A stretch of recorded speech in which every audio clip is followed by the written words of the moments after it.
नमस्कार, दिन भर की बड़ी खबरों में आपका स्वागत है। मैं हूं दामिनी। इस बुलेटिन में आज बात होगी कृषि बिल पर पीएम की सफाई की, अन्नदाताओं के जवाब की।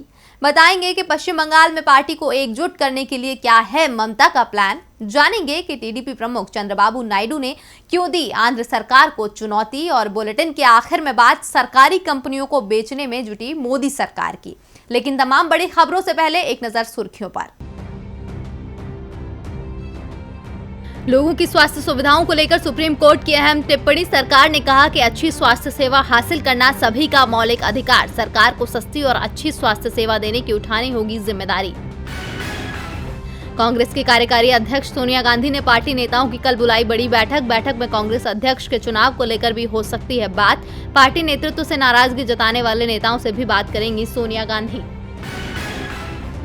पश्चिम बंगाल विधानसभा के अध्यक्ष ने नामंजूर किया शुभेंदु अधिकारी का इस्तीफा। शुभेंदु ने विधानसभा अध्यक्ष को भेजा था अपना इस्तीफा। विधानसभा अध्यक्ष ने शुभेंदु को 21 दिसंबर को पेश होने के दिए निर्देश।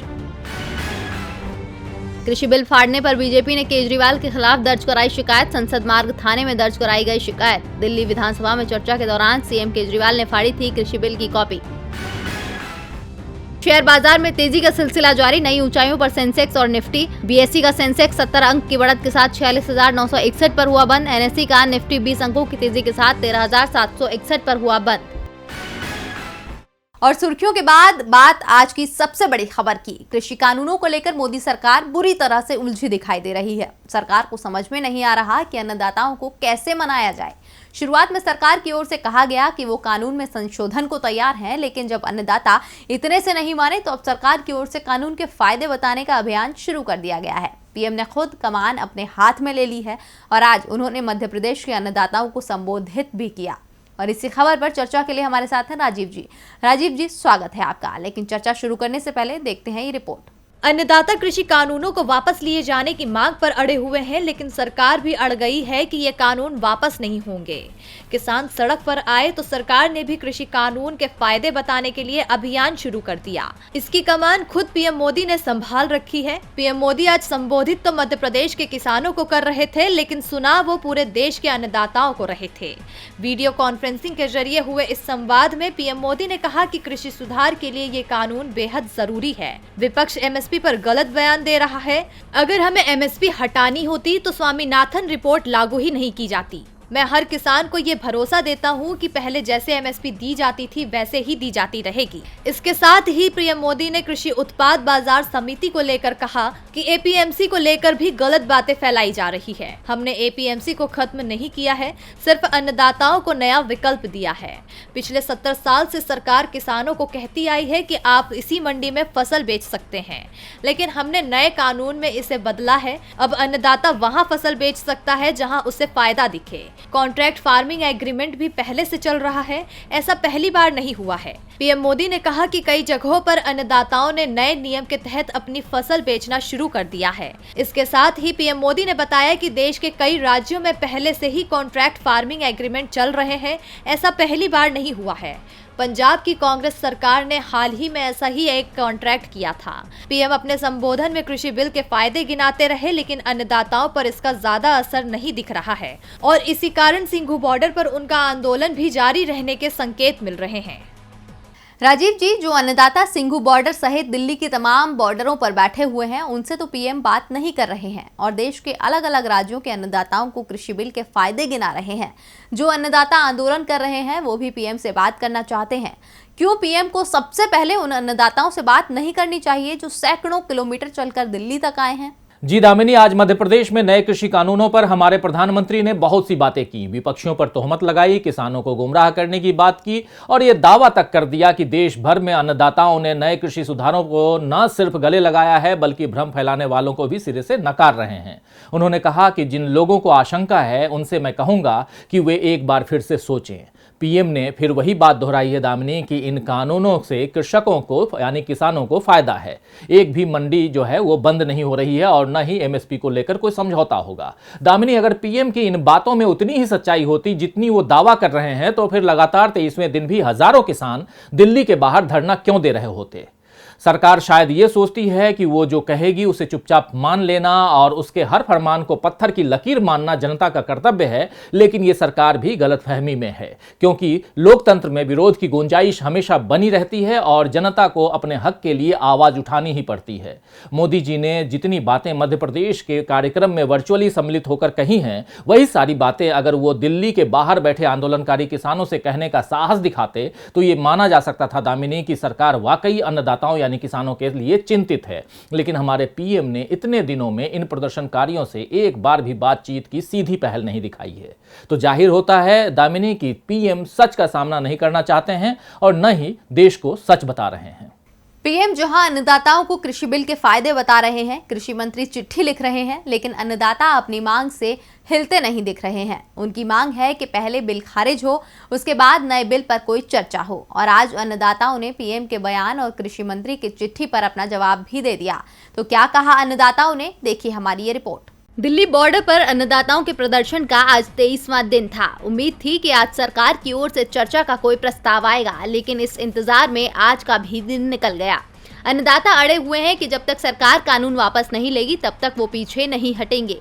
पीएम मोदी के आज के संबोधन को लेकर भी इंतजार था कि शायद वो कोई बीच का रास्ता निकालने की पहल करेंगे, लेकिन पीएम ने अन्नदाताओं की मांग पर कोई बात नहीं की। इसे लेकर राकेश टिकैत ने कहा कि पीएम की अधिकतर बातें गलत हैं। सरकार कृषि क्षेत्र का निजीकरण करना चाहती है, अन्नदाताओं को दबाने की कोशिश कर रही है। उन्होंने योगी सरकार को भी निशाने पर लेते हुए कहा कि जो अन्नदाता सरकार के बिल का विरोध कर रहा है उसे दबाने की कोशिश हो रही है। संभल के उप जिला मजिस्ट्रेट ने अन्नदाताओं को 50 लाख का नोटिस भेजा है, जो बताता है कि सरकार हमारे आंदोलन को दबाना चाहती है। कृषि मंत्री की चिट्ठी को भी सिंघू बॉर्डर पर बैठे अन्नदाताओं ने खारिज कर दिया है। अन्नदाताओं का कहना है कि कृषि मंत्री के साथ हुई बैठक में जो चर्चा हुई वो ही उन्होंने अपनी चिट्ठी में लिखी है। इसमें कुछ भी नया नहीं है। हम पहले ही सरकार के संशोधन प्रस्ताव को खारिज कर चुके हैं। हमें ये बिल नहीं चाहिए और सरकार जब तक बिल वापस नहीं लेगी हमारा आंदोलन जारी रहेगा। अब देखना है कि सरकार अन्नदाताओं को मनाने के लिए क्या पहल करती है। कृषि बिल पर मामला फंस गया है। वैसे अन्नदाताओं के आंदोलन के चलते फंसी हुई तो हरियाणा की बीजेपी सरकार भी है। सरकार को समर्थन दे रहे विधायकों पर दबाव है कि अब वो बीजेपी के कद्दावर नेता और पूर्व केंद्रीय मंत्री बीजेपी सांसद चौधरी बीरेंद्र सिंह ने ये कहकर पार्टी को बैकफुट पर धकेल दिया कि वो सरकार के साथ नहीं अन्नदाताओं के साथ हैं। तो क्या कहा है बीजेपी सांसद ने, देखिए ये रिपोर्ट। देश के अन्नदाता गुहार लगा रहे हैं लेकिन सरकार सुनती नहीं है। विपक्षी आवाज उठा रहे हैं लेकिन सरकार जागती नहीं है। अब तो बीजेपी के नेताओं ने ही आंदोलनकारियों के सुर में सुर मिलाने शुरू कर दिए हैं, जिससे मोदी सरकार को तो कोई फर्क नहीं पड़ रहा, लेकिन हरियाणा में खट्टर सरकार की मुश्किलें बढ़ गई हैं, क्योंकि हरियाणा में बीजेपी के अंदर से ही विरोध के स्वर उठने लगे हैं। पूर्व केंद्रीय मंत्री और राज्यसभा सांसद चौधरी बीरेंद्र सिंह के हाल के एक बयान ने राजनीतिक हलकों में यह कहकर हलचल पैदा कर दी है कि उनके लिए पार्टी और राजनीति से बढ़कर किसानों का हित है। उन्होंने कहा कि किसान मुझसे संपर्क करते तो मैं किसानों की अगुवाई करने के लिए तैयार था। कृषि कानूनों के बारे में किसानों की शंकाओं को दूर करने को प्राथमिकता दी जानी चाहिए, क्योंकि किसानों को लगता है कि कानून उनके लिए हानिकारक है। बीजेपी के नेता के इस बयान से संकेत मिल रहे हैं कि पूर्व केंद्रीय मंत्री किसानों के आंदोलन में शामिल हो सकते हैं और मोदी सरकार के खिलाफ मोर्चा खोल सकते हैं। अगर वाकई उन्होंने घेराबंदी शुरू कर दी तो खट्टर सरकार का खिसकना तय है, क्योंकि जब बीजेपी के नेता ही आवाज उठाएंगे तो बीजेपी के सहयोगी और डिप्टी सीएम दुष्यंत चौटाला पीछे नहीं हटेंगे। पहले ही वो किसानों को हक देने की बात कह चुके हैं और अब तो उन्हें मोर्चा खोलने का मौका भी मिल गया है। वो किसानों का साथ देने के लिए बीजेपी का साथ छोड़ सकते हैं। अब देखना होगा कि क्या नेताओं की तरह चौटाला भी सड़कों पर उतरकर बीजेपी के लिए परेशानी का सबब बनेंगे या नहीं। अन्नदाताओं के आंदोलन से दिल्ली में बीजेपी फंसी हुई है तो बंगाल में ममता के लिए बीजेपी ने मुश्किलें खड़ी कर दी हैं। टीएमसी के एक के बाद एक बड़े नेता पार्टी छोड़ रहे हैं और अब ममता बनर्जी ने भी इसका जवाब देने का प्लान बना लिया है। तो क्या है ममता की तैयारी, देखिए हमारी ये रिपोर्ट। अगले साल के शुरू में होने वाले पश्चिम बंगाल विधानसभा से पहले ममता बनर्जी की टीएमसी में बगावत तेज होती जा रही है। शुभेंदु अधिकारी के टीएमसी से इस्तीफा देने के बाद पार्टी में इस्तीफे का दौर शुरू हो गया है।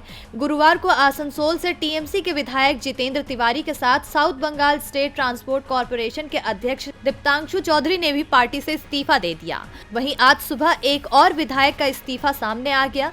बैरकपुर के विधायक शीलभद्र दत्ता ने टीएमसी छोड़ने का ऐलान कर दिया है। टीएमसी की सबसे बड़ी चिंता शुभेंदु अधिकारी के इस्तीफे के बाद से शुरू हुई है। शुभेंदु ने टीएमसी से इस्तीफा दिया और कुछ ही देर बाद वो वर्धमान से टीएमसी सांसद सुनील मंडल के साथ बैठक कर रहे थे, जिससे संकेत मिल रहे हैं कि सुनील मंडल भी टीएमसी छोड़ सकते हैं। पार्टी की मुश्किल को देखते हुए मुख्यमंत्री ममता बनर्जी ने पूरी कमान अब अपने हाथों में ले ली है। उन्होंने पार्टी के नेताओं की आज बड़ी बैठक बुलाई है। बैठक में शुभेंदु अधिकारी के इस्तीफे के बाद जो माहौल बीजेपी और विपक्षी पार्टियों द्वारा तैयार किया जा रहा है, उस पर चर्चा होगी। इसके साथ ही विधानसभा चुनाव की आगे की रणनीति भी तैयार की जाएगी। ममता बनर्जी की ये बैठक कई मायनों में इसलिए भी अहम है क्योंकि 19 और 20 दिसंबर को अमित शाह पश्चिम बंगाल के दौरे पर जाने वाले हैं। कहा जा रहा है कि शाह के सामने टीएमसी के कई नेता बीजेपी का दामन थाम सकते हैं। बंगाल में सत्ताधारी टीएमसी परेशान है अपने नेताओं से, जो उसके लिए चुनौती बन गए हैं। तो वहीं आंध्र प्रदेश में जगन मोहन रेड्डी की सरकार के लिए विपक्ष चुनौती बन गया है। विपक्ष के नेता चंद्रबाबू नायडू ने तो जगन सरकार से राज्य में जनमत संग्रह कराने की चुनौती दे दी है। तो क्यों चंद्रबाबू कराना चाहते हैं आंध्र प्रदेश में जनमत संग्रह, देखिए ये रिपोर्ट। आंध्र प्रदेश की राजधानी बदलने का मामला राज्य की राजनीति में सुर्खियां बना हुआ है। मुख्यमंत्री वाईएस जगन मोहन रेड्डी 3 राजधानियां बनाने का कानून पास कर चुके हैं। सरकार जहां इसके फायदे गिना रही है, वहीं विपक्ष पार्टी सरकार के फैसले से नाराज दिख रही है। आंध्र प्रदेश के विभाजन के बाद राज्य में बनी पहली सरकार टीडीपी की थी और चंद्रबाबू नायडू सीएम बने थे। नायडू सरकार ने अमरावती को राज्य की राजधानी घोषित किया था, लेकिन 2019 में वाईएसआरसीपी की सरकार आने के बाद से ही राजधानी का मामला उलझ गया है। जगन मोहन रेड्डी 3 राजधानी बनाने के पक्ष में है, जिसमें विशाखापट्टनम को कार्यकारी राजधानी, कुर्नूल को न्यायिक राजधानी के रूप में लाने का एक कानून पारित किया था। वहीं अमरावती को राज्य की विधान राजधानी के रूप में बरकरार रखा था, जिसे लेकर टीडीपी प्रमुख एन चंद्रबाबू नायडू ने सीएम जगन मोहन रेड्डी को खुले तौर पर चुनौती दी है। उन्होंने दावा किया है कि अगर राज्य की जनता रेड्डी का समर्थन करती है तो वो राजनीति छोड़ देंगे। जगन मोहन रेड्डी या तो अपना फैसला वापस लें या फिर इस फैसले पर पूरे राज्य में जनमत संग्रह करा लें। नायडू ने कहा कि सीएम को इस फैसले को लेकर लोगों से माफी मांगनी चाहिए। ये मामला आंध्र हाई कोर्ट भी पहुंच चुका है। अब देखना है कि कोर्ट इस पर क्या फैसला देता है। और बुलेटिन के अंत में बात निजीकरण पर सरकार के बयान की। पीएम मोदी ने जब से देश की कमान संभाली है, तब से वो अपनी जिम्मेदारियों से पीछे हट रहे हैं। इस बात की तस्दीक आज वित्त मंत्री निर्मला सीतारमण के बयान से भी हो गई। उन्होंने एफडीआई को लेकर ऐसी बात बोल दी है जिससे साफ है कि सरकारी कंपनियों को लेकर सरकार अपनी जिम्मेदारी से बच रही है। अब उनके बयान पर विपक्ष का विफरना तय है। देखिए ये रिपोर्ट। क्या मोदी सरकार से देश नहीं संभल रहा है? क्या सरकार सब कुछ निजी हाथों में सौंप देगी? क्या देश का हो जाएगा निजीकरण? ये सवाल इसीलिए उठ रहा है क्योंकि जब से पीएम मोदी ने देश की कमान संभाली है, तब से वो एक के बाद एक कंपनियों को बेचने में लगी है। रेलवे, बैंकिंग सेक्टर से लेकर पेट्रोलियम सेक्टर को बेचने के बाद भी सरकार का जी नहीं भरा है। उल्टा वो अब निजीकरण की रफ्तार तेज करने जा रही है। इस बात को खुद वित्त मंत्री निर्मला सीतारमण ने कबूला है। उन्होंने कहा है कि सरकार सार्वजनिक क्षेत्र की उन कंपनियों के विनिवेश पर आगे बढ़ेगी जिनकी बिक्री के लिए केंद्रीय मंत्रिमंडल की मंजूरी मिल चुकी है। वित्त मंत्री ने कहा कि भारत में एफडीआई का प्रवाह अन्य उभरती अर्थव्यवस्थाओं की तुलना में कहीं ऊंचा है, जो देश की मजबूत वृहद आर्थिक बुनियाद और सुधारों की क्षमता को दर्शाता है। एक स्थिर सरकार भारतीय कंपनियों में दीर्घावधि का विदेशी निवेश लाने में मददगार होती है। इतना ही नहीं, उन्होंने कहा कि महामारी के दौरान कुछ बड़ी कंपनियों के विनिवेश के हमारे प्रयास अच्छे चल रहे हैं। सीतारमण ने कहा कि विदेशी निवेशक इसलिए भारत आना चाहते हैं क्योंकि हमारी आर्थिक बुनियाद मजबूत है। हालांकि कई चुनौतियां हैं, लेकिन इससे अधिक महत्वपूर्ण ये है कि हमारे देश में एक मजबूत निर्वाचित सरकार है। अब वित्त मंत्री ने खुद ही इस बात को कबूल कर लिया है कि मोदी सरकार बाहरी कंपनियों के लिए निवेश के द्वार खोल रही है, अपनी जिम्मेदारियों से पीछे हटकर हिस्सेदारियों को बेच रही है। अब सवाल उठता है कि क्या ऐसे चलेगा देश? और दिन भर की बड़ी खबरों में मेरे साथ इतना ही। देखते रहिए डीवी लाइव। नमस्कार।